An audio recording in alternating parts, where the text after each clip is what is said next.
Welcome to Harpinion, where contrarian thinking about politics, finance, and gaming is being addressed. Alex, really good to see you. We're trying to create some insights into the strategic, in-depth conversations that we can have with leaders, regulators, strategists, challenging the narrative, right? I want to just really start hitting on some points that I think now you're independent. I think you have openness of talking about a bit more than, as you were working for others. You have an extremely lumorous, interesting career. Tell us a little bit about yourself, please. Yeah, so first of all, thank you for having me. Bit about myself. So I'm obviously Alex Limesand. I'm now the director of Player Consulting, based here in the UK. I've been in the gaming operation. I've been in the casino gaming industry just over 18 years. The last 14 of those years has been within the VIP operational space. I've worked in both land-based gaming and digital online gaming, both in North America and in Europe. And I've worked for some tier one operators such as BetMGM, Entain, and Caesars Entertainment. Well, those are powerful operators and a lot to talk about because obviously with everything that's happening, and especially on the Caesar side, BetMGM had made a number of changes. I think it's going to be really good. I want to mix it with the politics, right, in general, and the fact that you're in Europe. So you came out of the US, then you settled in Europe. Tell me a little bit about how that went about and what made you decide to do so. Yeah, so I grew up in the U.S. like you mentioned. I was living in Las Vegas, and I was working for Caesars Entertainment at the time. I had an opportunity to relocate to London to work for Caesars London clubs. Thought it was an opportunity one couldn't miss up. So I took the challenge. I came over here. That was about 10 years ago. Since then, I've had opportunities to go back to the U.S., but I really enjoy European culture, European lifestyle.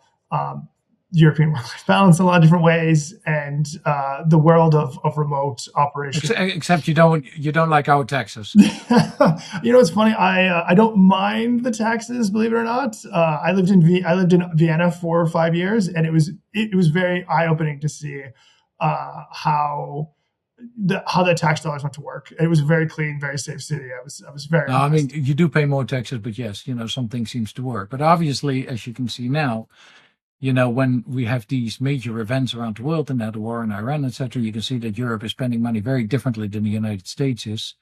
And, that's going to hunt Europe, with regards to how it's going to defend itself, how it's going to protect its economy, and how it's going to protect, everybody's interests. So just that said, when you start looking at the UK, when you start looking at how Caesars bought into, the UK, was that Caesars doesn't like operating small casinos, as we know very well, and they later on sold them onwards.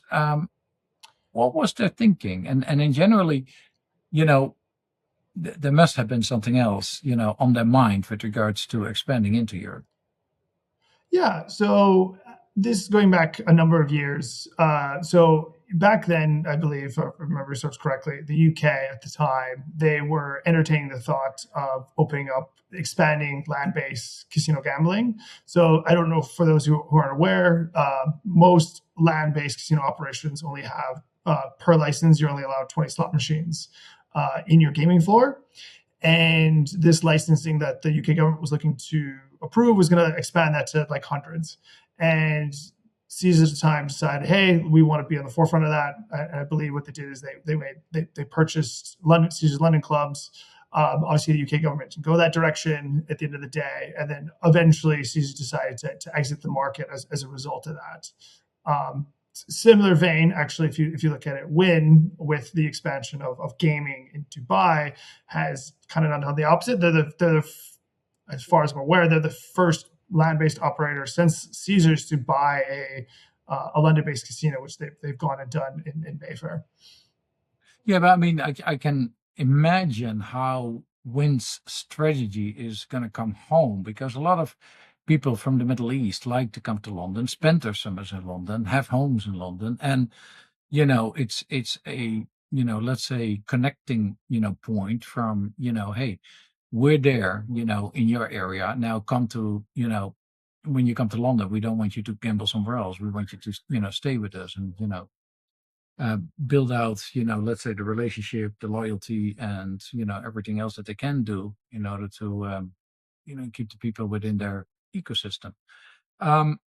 So there is a logic to that from my perspective. But what Caesars was planning years ago and obviously pulled out, and at one stage it was even talking about opening up a more integrated, larger casino in the Netherlands. It was talking about opening up a property.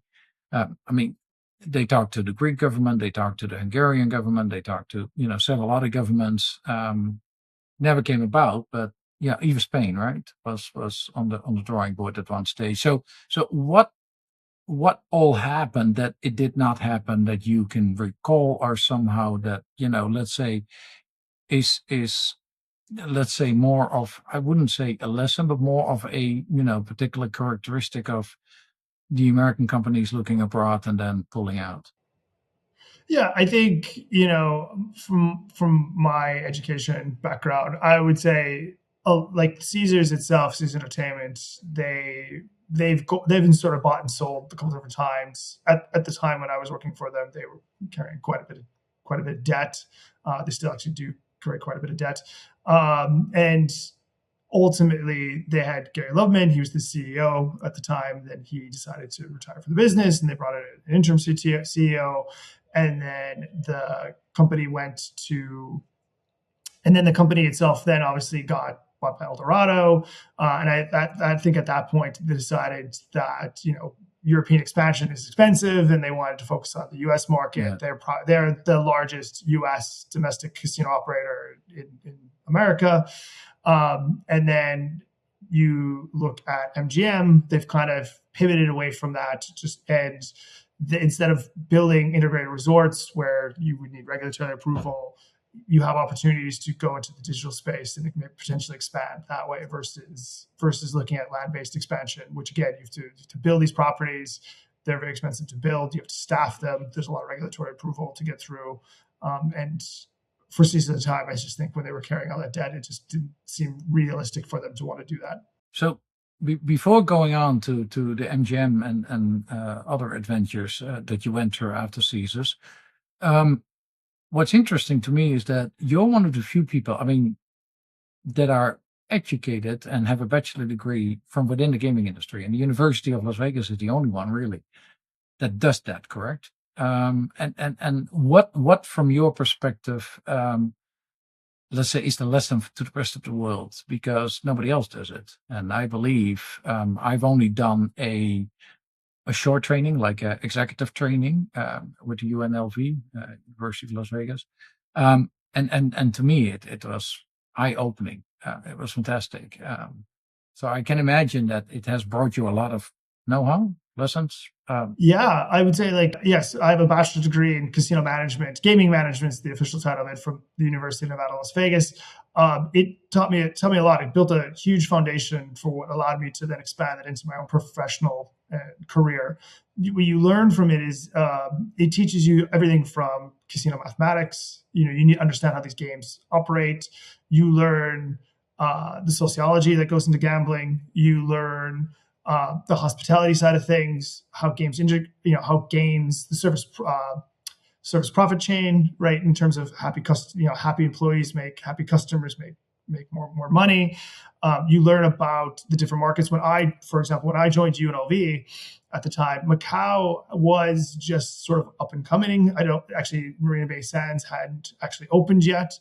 And I remember Professor Gary Waters was telling me that this is going to be a huge, billions upon billions dollar. You haven't seen anything like this since Las Vegas.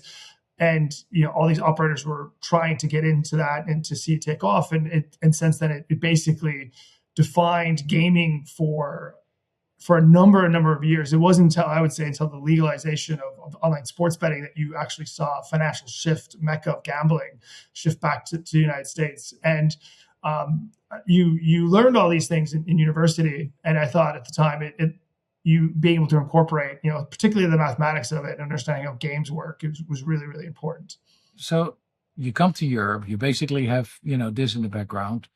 In Europe, we always joke about the fact that most Americans that come to Europe really don't understand how to run much smaller more nimble, much more cash strapped, casinos. And of course, having to deal with the political situation, which is far more, um, let's say, it really doesn't allow for, let's say, the American thinking, and it's so restrictive in so many ways that you know people are just wondering, like, this is not a real casino environment. So you have set it out for so long. What's your thinking around that? Yeah, the thing for me is the cultural differences. The way Europeans by nature approach gambling and entertainment of gambling versus the way Americans approach it. I joke about this all the time when I worked for Entain, and other European operators. You look at Germany. Germany's this massive, prior regulation was this massive gaming market. But you talk to any German, no one in Germany gambled. It was so taboo that it's that you don't talk about it. Compare that to America, and it's very socially acceptable. Like individuals, Yeah. if you're close with your friends, you talk about your wins, you talk about your losses. People, there's not this level of judgment there. I think that has gone into the way these casinos sort of operate in Europe a lot of different times. Europe by nature is more restrictive regulatory as a result of that. And just tell me one or two stories that you would highlight the exceptional differences, let's say, between the United States and Europe, that you felt, either Europe could learn something from it or America could learn something from it. Yeah, I would say the biggest difference when I first moved to UK, the biggest thing I noticed, and it was much more on the forefront there, and I think that has now kind of shifted to the US is AML, know your customer. So when I was in Vegas working in the industry, it wasn't really a topic that would come up that often. And then I moved to London, and I learned very quickly it was very much like you have to ask these very delicate questions about, like, how do you make your money? You've lost 50,000 pounds. Where does that money come Yeah. from? And these are high net worth individuals that had never been asked these questions before. So those first early days of coming to Europe was super. There was a lot of friction because they're like, I lost $50,000 or 50,000 pounds. Why are you asking me what I do for a living? And interesting enough, the compliance teams. So they asked it when they lost it. They didn't ask it before they lost it. Yeah. So how it typically works, in the world of VIP operations and compliance, is that you hit certain thresholds, and then we start asking certain questions, things like that. If you walk in with a suitcase of 300,000 euros, like we're going to ask you, like, where did this come from? Right. And then you say, well, I'm a business owner. It's cash. It's all legitimate. It's like, okay, no problem. Go have fun. Generally, most people don't operate in that way. They build up, they build up their losses and wins over time. And once they've gotten to over a certain threshold, you start asking the right questions, like, hey, what do you do for a living? Because again, it's partly due to responsible gaming. The other part is also due to anti-money laundering. You want to make sure that someone's not trying to cheat the system. But again, these are very intimate questions. So, and you have to, and if they don't provide this information, you have to restrict them from going into the casino or gambling online. Like, then you basically suspend the account or bar them from the casino, and then they feel cheated. They ask the questions like, oh, now you're not giving me an opportunity to win my money back. It's trying to navigate that sphere of regulation while also trying to run a business. It's very hard to understand, especially because casinos are taxed from the top, in addition to the corporate tax. So then you're wondering about, a lot of, let's say, the charges that are being made. Why do, most of the governments, care so much about it, right? I mean, we understand that, for example, people say, oh, because they're laundering money. But if they were laundering money, that comes at a very high cost. Because, in the casino, you first of all have to play it. You have the chance to lose it then. And then on top of that, there's a lot of taxes to be paid, etc. So the chances of really, coming out, positively on laundering money is not that easy, unless the operator itself is involved in it, right? But that's a whole different story altogether. So with that attitude of, let's say, the European mindset, and you handling a lot of the VIP, players, etc., tell us a little bit about how you dealt with that in order to overcome, let's say, these, let's say, extremely sensitive, complicated problems, and you couldn't even offer, that much extra to, let's say, the various players, right? Which is another issue. In America, you get a lot, right? Yeah, I think this is this is the importance of account management casino hosting. You see them on TV, or you look at the internet. It's like, oh, what does a casino host do? And they're basically a one-to-one personal concierge service person to these individuals, and they're very, very business critical at that to help obtain this information. You have to, if I'm a casino manager and I walk up to a customer where there's no personal relationship there, the customer's going to tell me to go away, and I'm not going to provide you what you need. I'm going to go across the street. The casino host who's built up this trust, this rapport, they are generally your first line of defense. They can start bridging that conversation, before it even happens. Like, hey, just there are certain questions that we may need to ask, some documentation that we may need to require, and then when you get to the point where you actually need documentation, then it's generally it's easier. It's still not easy. It's just easier. So after the land-based experience, you moved on. Tell us a little bit about how that transition took place, and let's say that's not something that a lot of people do within the gaming industry, to go from the land-based to the online. How did that exactly work, from your perspective, and how did that influence, let's say, a number of your views and the fact that you're still in Europe? Because that, I think, is where Europe leads, right, on the iGaming side versus the American side. Yeah, 100% on the leading of running online gambling in the world, I would say. Yeah, so I was living in London, and the U.S. had legalized. Basically, the Supreme Court had just overturned PAPSA, which basically prior to that, you were only allowed to do sports bet wagering in Las Vegas, and Montana, I believe, was the other one, and everywhere else it was illegal. And then New Jersey challenged that; they won, it got overturned, and then that kind of opened up the opportunity for digital gaming operators to, and then at the same time, New Jersey also legalized online gambling, not sports betting, but online gambling in the state of New Jersey. And that opened up the door for digital operators to start looking at that space. So I realized at the time, it was like, this would have been 2018. I realized, oh, now is probably the time, as an American, where there's no experience in digital gaming, now would be the time to move into this space. So I had an opportunity to go into digital gaming. What I learned very quickly was the two worlds do not intermingle at all. Online operators know other online operators, individuals that work in this space, they know each other quite regularly. Land-based operators know each other quite regularly, but land-based operators and online operators don't know each other at all. The other thing I also noticed was, different terminology, like where, perfect example, US land-based gaming, a lot of the fundamentals, theoretical win, the analytical foundation of things, promotional mechanics, all that was born, tested, and came out of really Las Vegas and Atlantic City. And then that expanded into commercial gaming, tribal gaming into the US. In online gambling, it came out of, in Europe, and it didn't have the same analytics behind it. They use different metrics, different math models. Theoretical win is not something that's regularly thrown about, but it's a core tenet in land-based gaming.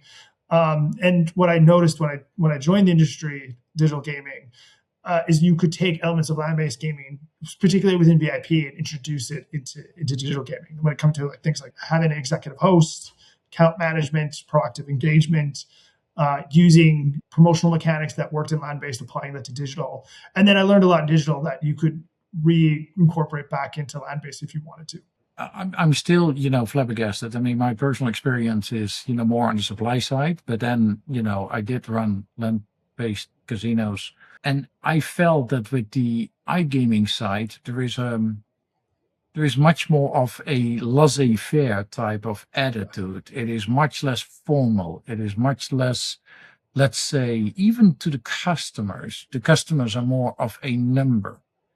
How did you deal with that? And with, let's say, the operators that you worked with in that space, who have done exceptionally well? Maybe you can highlight, individually some of those aspects. Yeah, I would say, what's interesting is that, you hear the phrase like churn and burn, there's like, it's about getting, player acquisition is really, really important. You bring them on to sports betting, you convert them into gaming, that it's about keeping that conveyor belt going.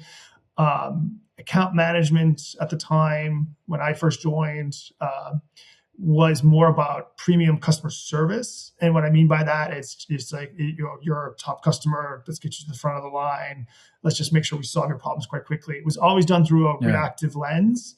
yeah, Whereas what I was able to kind of come and introduce straight away was the proactiveness of it. It's, hey, uh, most VIP customers, most high net worth customers do not complain. Like they're not going to come and ask for like, can I get a bonus? Or like, I'm having these, deposit issues, or the games feel really finicky. Can you look into it? They're not going to do that. These prideful individuals, and they're, to be frankly, they're very, very busy. They don't really have the time to be kind of chasing these down.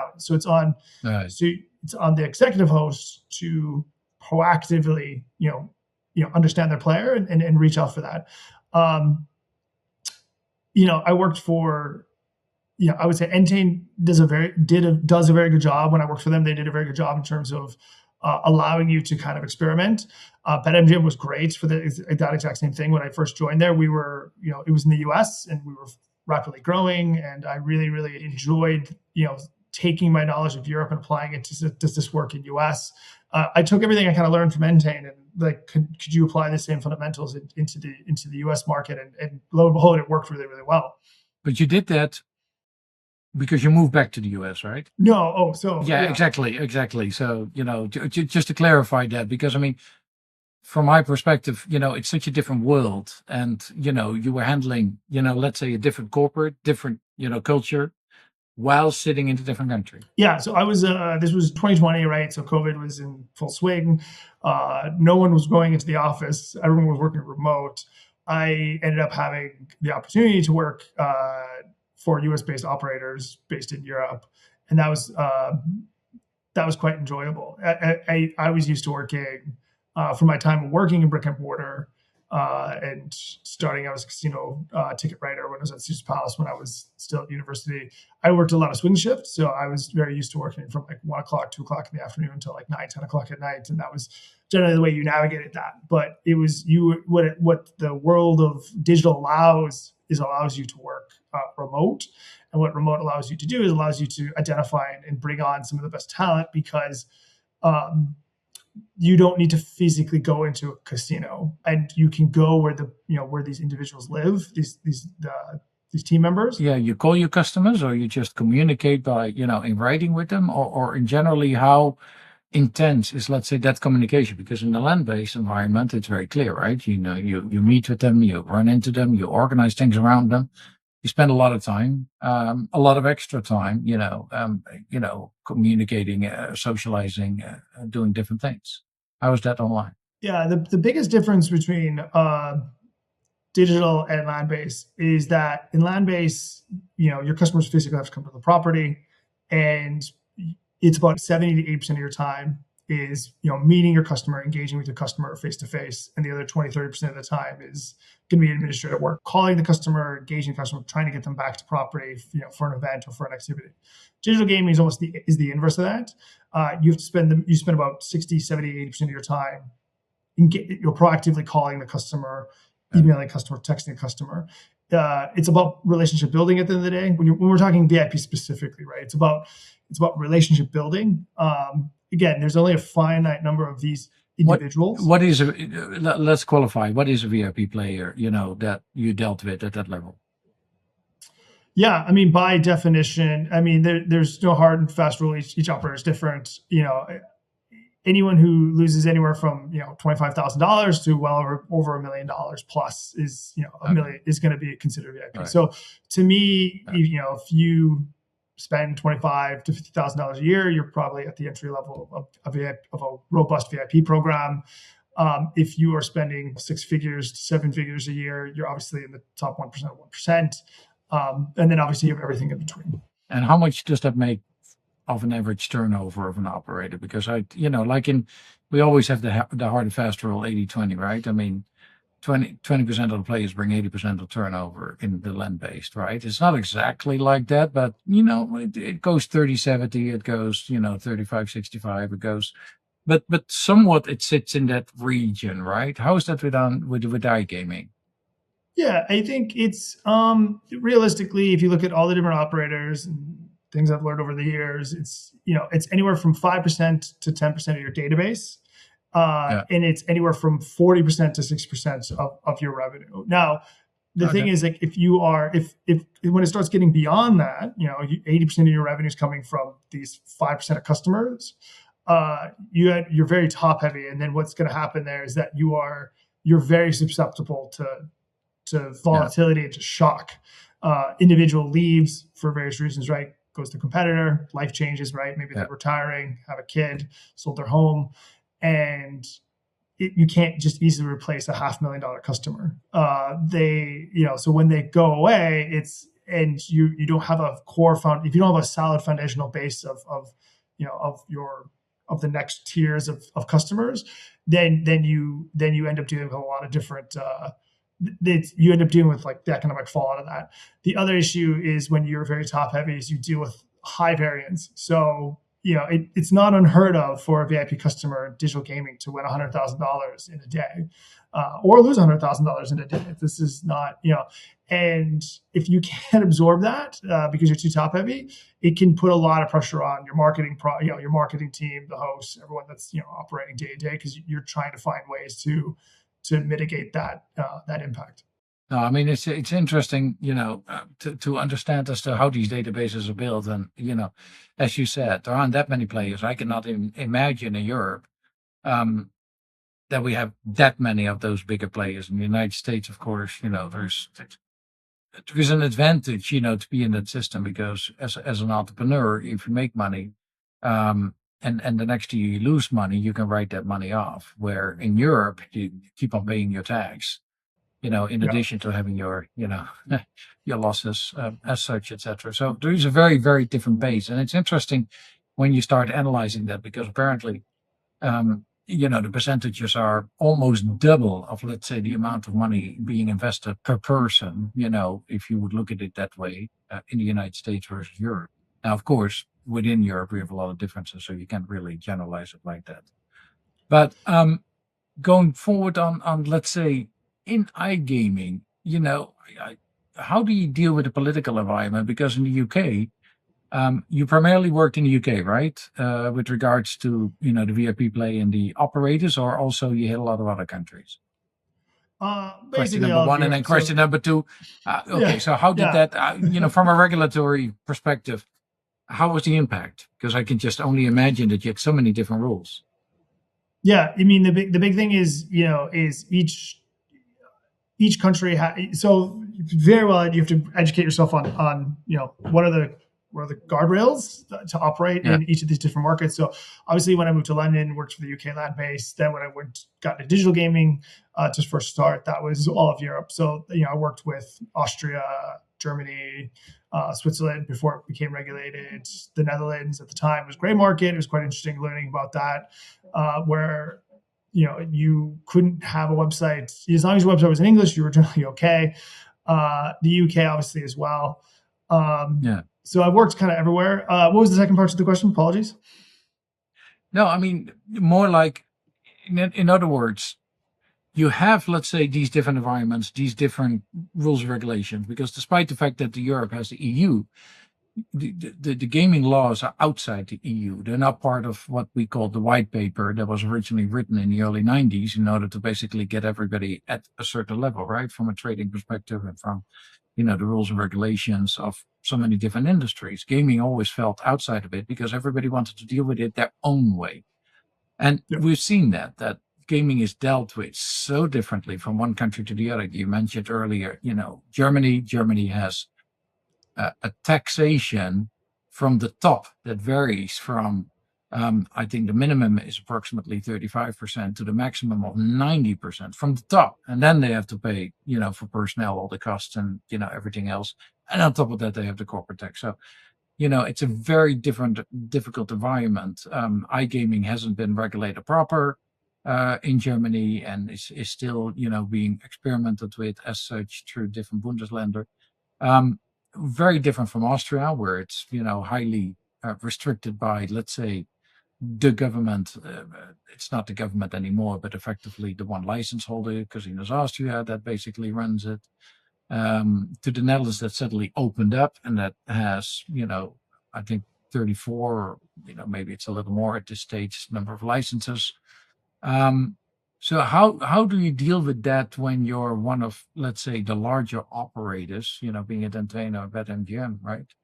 And let's say, how do you make sure internally that, everything gets followed through correctly? Yeah. The big thing is you generally want to you look at the markets you operate in, and then you adapt to, a lot of times you need to adapt as to the most restrictive of the markets. So most of the compliance things that we dealt with within the IP is going to be AML and KYC, responsible gaming. So Yeah. when you have those countries the countries that have the most restrictive rules around responsible gaming, um, unless if you can kind of isolate it and make it as a one-off market, you generally kind of adopt to the more restrictive rule set that's in place. There's no harm in that as well. Sometimes, as long as you're not, uh, because ultimately it's good practice. We look at responsible gaming, for example. I believe at the time you had to have a green step 1 and green step 2, and then you had a red step 1, and it's not a huge thing to kind of roll it elsewhere. It does make it challenging though, because there's the line, and then you never want to go beyond the line. You want to kind of come up to the line, and if one market is completely easier, relaxed to work in, you are at a competitive disadvantage for those smaller operators who may just be focused on that one specific market, and your policy is meant to not just deal with that very specific market, but also to deal with the most conservative of markets as a result. You still can, though, however, create some differential in terms of how you operate from a day to day. Perfect example. I'll use a recent example in the sense that, like, if you look at like North America, you have the Americas where there's not a lot of advertising restrictions. You see it on TV, you see it in print, you see it in media. Exactly. You look at Ontario, and Ontario, you're not allowed to. You can't put bonus offerings on a billboard. You can't really you can advertise your casino, but you can't really advertise why your casino is better than your competitor. A lot of advertising restrictions as a result of that. You can treat those as one-offs, but a lot of times with the internal policy things, you generally have to skew toward the more conservative approach to kind of adapt, which again puts you at a competitive disadvantage at times when you're dealing with a smaller operator who's dealing with this very specific market. No, I mean, it's interesting because, I mean, Nevada, do you consider it still to be the gold standard of gaming and compliance? Yes, Just a question. I mean, because, they had such an impact in the gaming industry worldwide. Yeah, yes to compliance and things like that. I think this is my personal belief. I think where they've missed the mark, Nevada has, and I'm, as someone who I view Vegas as like my second home, because that's where I grew. I spent a good portion of my life kind of growing up in my 20s and things like that. And Vegas has always been on the forefront of gaming innovation and that thing there. They saw the writing on the wall very early on to pivot from just a gambling mecca to entertainment. Whereas you look at Atlantic City as an example, they delayed that switch over, and it hurt them really, really bad, and they lost out to competitive markets around them. Now you have the kind of the inverse happening, whereas New Jersey and Atlantic City, they embraced online gambling from day one, and they were on the forefront of that. And you have Nevada, which is sort of taking this sort of resistant approach. Like there's no online gambling. There's no online casinos in Nevada as a result of that, unless it's a social casino or something to that effect. And I just don't understand the logic there, because if you embraced it open-minded, like you can create all these corporate office there. You can become this really massive innovation hub in the US for online gambling. And a lot of the talent is there as well. Like a lot of us grew up, there's not a lot of experience in online gambling from an American's perspective. That's why a lot of the senior operators in the US are European or Australian. And again, I think it's a missed opportunity. Whereas I think if they embrace it, they can become this very good, innovative hub for technology for online gambling. And I really, hopefully they see that over time and they pivot to that. And let's take the same kind of analysis to Europe. What are the better markets versus the market that really aren't doing as well? Because I find it interesting when I start looking at the Italian market, which, does a number of things really well with regards to, allowing, gaming to really be part of society. Italians, of course, are one of the bigger gambling groups in the world anyhow, but they did a lot of good things. But then on the other hand, the way they tax, extremely heavy, and the way they basically squeeze, the less penny out of everybody makes, that a market that's not really that interesting anymore unless you're really familiar with it. When I go around Europe, I don't get very enthusiastic about a lot of markets. What's your opinion? I agree with that. I don't. There's a need for regulation. I always feel like there's need for responsible gambling, need to tax. Again, I understand all that, Of course. but I also It's a think, privilege being in the industry. But I also feel at times that if you get too cute with it, what ends up happening is that these, at the end of the day, like a responsible customer that's looking for entertainment is going to look for ways to gamble, right? And you want them to gamble on your regulated, sustainable product, right? But if you create an environment where they can't meet the demand of what they want to do, like VIP customer, right? I want to wager $100. I want to wager $100 a hand on blackjack, 100 pounds a hand on blackjack, 100 years a hand on blackjack. If you don't give me that, if I can't find that as a product through a regulated market, I'm going to go to gray market. I'm going to go to a crypto casino. I'm going to go to these. That's where I'm going to go. I'm going to go find who will cater to that. And then obviously once you've pushed them to gray market operator, there are good ones and there are bad ones. The bad ones obviously don't care about, the things that are, that you've been trying to put into place that protects people at the end of the day. And I do think it's really interesting because the U.S. started from basically regulation, grew up through regulation, and it has embraced it from that perspective. Whereas I think Europe started as gray market unregulated, and then they obviously, to correct that, they rolled out a lot of heavy regulation, and that's obviously had this knock-on impact that I don't think they anticipated. Now they're going to have to find ways to kind of ease that back, but that's also going to be unpopular because people are going to point to like, well, what about responsible gaming? What about player protection and all those things? And it's a really challenging position they put themselves in. Agreed. And the percentage are massive. You talk about, according to the studies that the KSA has done with regards to the Netherlands, etc., they say the majority, is in a regulated market. And, they basically rolled up a lot of, the gray market operations and players, but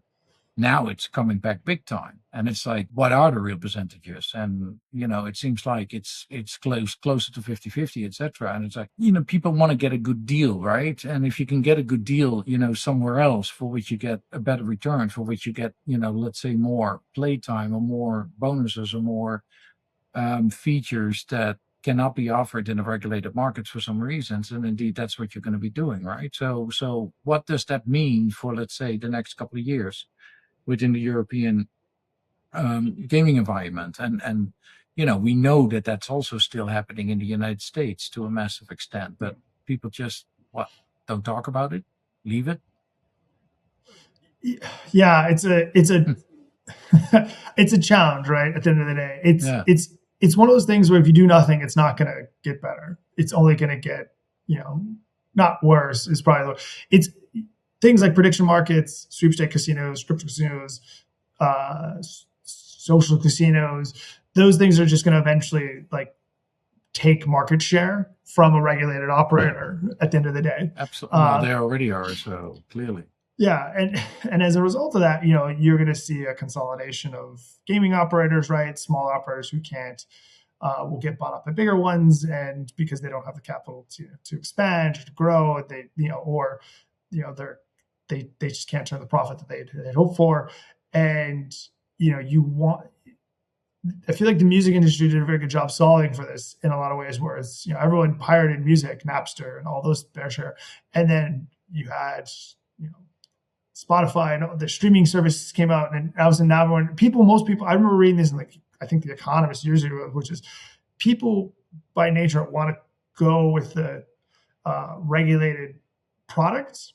But if you make the barrier to entry too difficult to do that, they're not going to do that. And I think gaming is, no different at the end of the day. Like, if you were to give me the choice, like, do I want to gamble on a regulated casino website versus an unregulated casino site, I will, 9 times out of 10, or 10 times out of 10, I'm going to choose the regulated operator. But if, in order for me to even get onto the operator to make a deposit, if I have to jump through like 20 different hoops to do that, and the alternative is basically 2 steps, I'm probably going with the gray operator. I'm going with the unregulated one, because it's just so much more convenient at the end of the day. Like that, so we need to make, policy needs to also be sensible at times to help operators do these things, right? And, a lot of the gray market operators are pretty good at self-policing, right? I mean, that's really how the casino industry started as well. Las Vegas, before you had the gaming boards and before you had all the regulatory environments, etc.,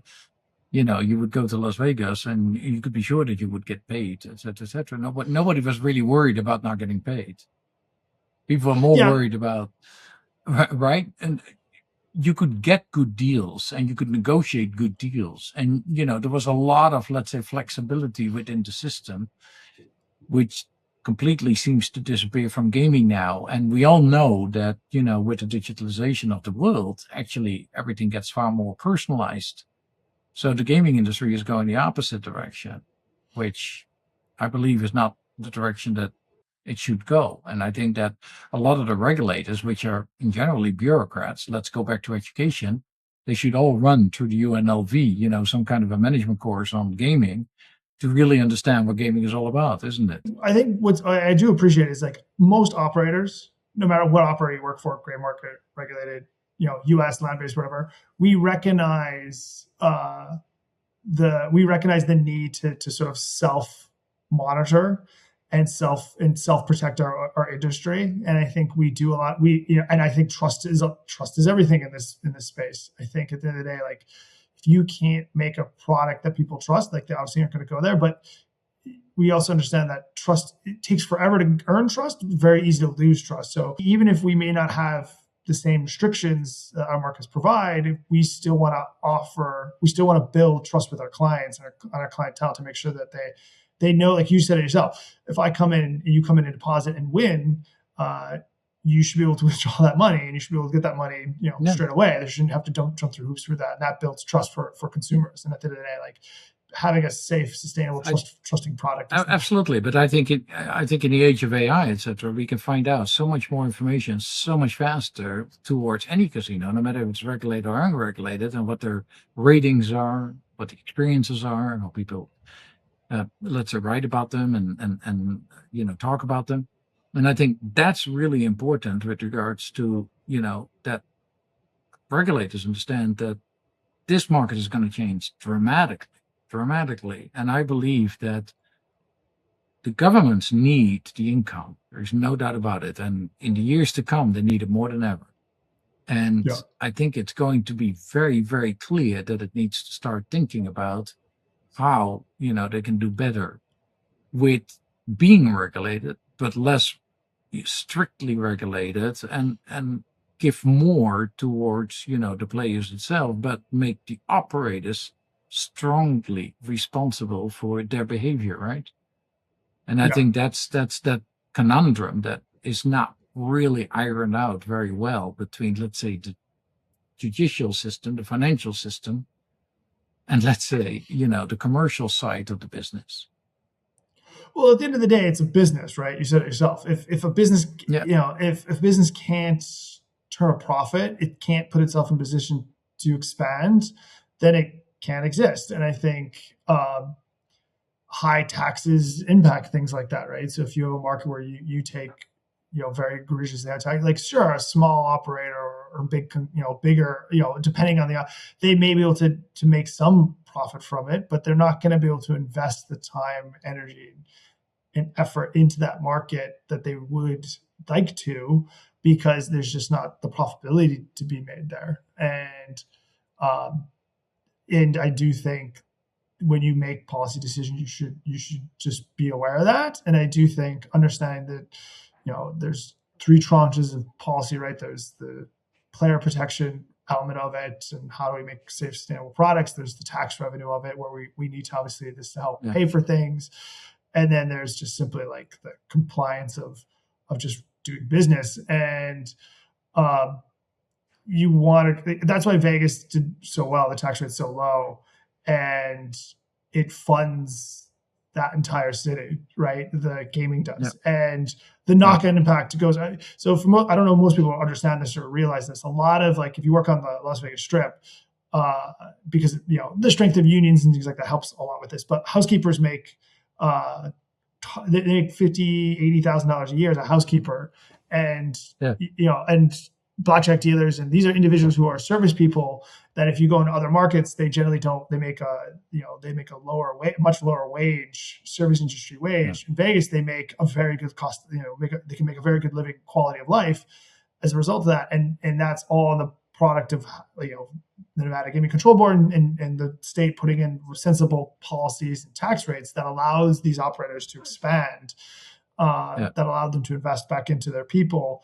And you now have a city that's, that people can make a good quality of life. And that's ultimately what you're trying to do, right? And it has all the safeties and protections that you find in other gaming markets. So now you're independent. What Yes. what are you really looking for? What is really, let's say, the type of, ideal customer that you would like to get? And then on what basis would you say, okay, I have some unique experiences, this is how I would like to, I don't want to advertise yourself, but what I would like to get to is like, okay, you made a decision to come out of a very, I'd imagine, comfortable environment, between the different companies that you worked for. You have the expertise to either go back to one of those companies or any company for that matter, but, in a more regulated environment, in a more, let's say, strict environment. What is it that you want to get out of this that basically can make a difference for you? Yeah, it's a good question. I think, as I look back over my career, right, one of the things that I feel like I've done very well is, coming into businesses that either want to, that need to do a revamp, or they want to scale quite quickly. And I want to be able, and I was able to help these organizations do that in a lot of different ways. And I want to be able to provide that to a much wider audience than just maybe a single operator does, right? And I think there's a lot of smaller operators out there that it's really so I look at this as tribal gaming, for example. Tribal gaming, a lot of reservations sit, in very hard to get spots. It's very hard to get quality of talent a lot of times, and if you get quality talent, it's very expensive. And I want to be able to provide them services to let them operate, digital gaming. Maybe you're a digital startup, and I want to be able for them to scale their business so that they can turn it into a profitable business. And I know I can do that because I've done it elsewhere a number of different times, and do it at a rate that's reasonable and easy for them to basically afford, I guess is the way to put that. So we're coming pretty much to the end. What has your view of the gaming industry changed over the years, and how? I think the cautionary note to a lot of this is that you can have regulated markets and things like that, good tax rates, structure. I think the big thing though you have to understand at the end of the day is that a lot of times it's customer free will. So you can't regulate. It's very difficult to regulate that. So I think, if someone wants to gamble recreation, I kind of said earlier, they're going to find a way. And I've always been of the belief that if a government or to that effect, I want them to do that through, a sustainable and well-regulated platform. So I think it's really important that, you create, if you make it too difficult for customers, they're going to go elsewhere. And if they go elsewhere, you can lose a lot of those protections. So I do think, that's kind of how I view change over time. Well, I wish you a lot of success. With regards to this, I think there are a lot of operators out there that can use the know-how. There's no doubt about it. I think there are very few properly educated people within the gambling industry. Um, in addition, I think your international experience is quite unique with regards to the European and American market specifically, and the regulated markets, let's say the more advanced markets in the world. Um, yeah, I mean, is there anything that, let's say, you would want to add in order to say this is about politics, this is about money, and this is about gaming? You know, on this intersection, is there a particular point of view that you have that you say, okay, this is something that I would really like to, get out there? I learned this when I was doing an internship. I believe it's Jack Benyon who said this. Individuals are going to spend their last dollar on one of three things: booze, women, or gambling. And I think understanding consumer how consumers operate, and that that they enjoy it's entertainment for the vast majority of them. And they want to do this. I think it's really important to kind of look at how do you create a really engaging and sustainable fun product for these customers, because ultimately, there's a lot of competition, and it's important to, and it's so if you're not willing to be nimble or change with the times, then you get left behind. But if we talk about exactly what you said, right? Um, the gambling, the women, and the booze versus, let's say, where the Z generation now sits, I think there are a lot of different thought processes, right? And much less, let's say, ambitions, ambitious about, just they're more controlled in their own ways, right? In how they do things, etc. So I'd imagine, there is a lot there that everybody would like to look at with regards to, okay, how do I make sure that, my gaming operation is not just aging, but is actually attracting the younger generation, right? Yeah, I do think on that note, I would say it's just understand that you're not just competing against other operators, you're competing against social media and other platforms. Like you're competing against time at the end of the day.